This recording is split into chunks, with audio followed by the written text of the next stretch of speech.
So we've learned how to use the partial product method when we are multiplying a 1-digit by a 2-digit number. But now I'm going to show you how to do that using 2-digit times 2-digit. And you can do this in a different order, but what I find is important is consistency so that your brain can easily memorize the steps. And so I'm going to ask that we start using the same way, with the understanding that you can solve this starting at different spots. Okay? And so I made this little sticky note to remind me that however many digits that I'm covering is how many zeros drop down. And so, for instance, when we start off, I want you to start with the tens place by the tens place. Okay? So what that means is you can do this with your fingers or your hand, or I'm just moving that over to let me know how many digits am I covering. Oh, I'm covering the ones place for both numbers. And so those are still being represented. All right, so the place value doesn't just disappear. So those can be zeros. Okay, so however many digits you're covering to do the tens times the 10. So I'm doing 2 tens times 1 10. Okay, 2 times 1 is 2. By the way, disregard that. That's from regrouping. I already solved the whole thing. Disregard that. It's really 200. And I know I was covering the ones place, so that is 1, 2, 1, 2 digits, drop down as zeros.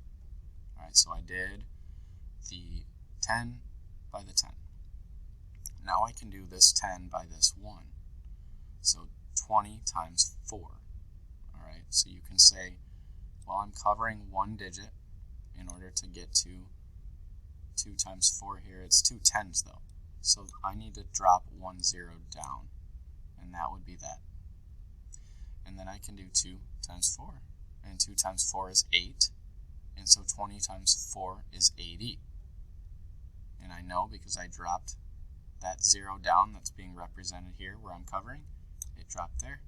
And 2 times 4, or 20 times 4, is 80. Okay, so I've done the tens place by the tens and the tens place by the ones.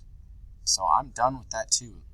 That's what these two numbers represent. These partial products represent this multiplied by the tens and this multiplied by the ones. Now I can shift over to the ones place. 8 times 10 is 80. But if I didn't know, I can cover that ones place and say 8 times 1 is 8 with how many zeros? 1. So, and if you count by tens, you'll know 10, 20, 30, 40, 50, 60, 70, 80. When you count 8 times by 10, because that 1 is really a 10, right? When you cover that digit, you're still going to find the same partial product. Okay? So I've done the tens by the tens, this 10 by this 1 by this 10, and now the final step is 1 by 1. So this ones place times this ones place. And 8 times 4 equals 32. We know that when we're multiplying partial products, or we're finding the partial products, that we need to add them together. And so I did 0 plus 0 plus 0 plus 2, and that equals 2. 0 plus 8 plus 8 plus 3. All right, so your brain can do this how your brain wants, but 8 plus 8 makes 16, 17, 18, 19. So that's where that 1 comes into place. I was regrouping. So that 1, it adds on to the 200 that was already there. So that's 300 now. So my total is 392, and that is how you find, using 2 digits by 2 digits multiplication, the partial product method.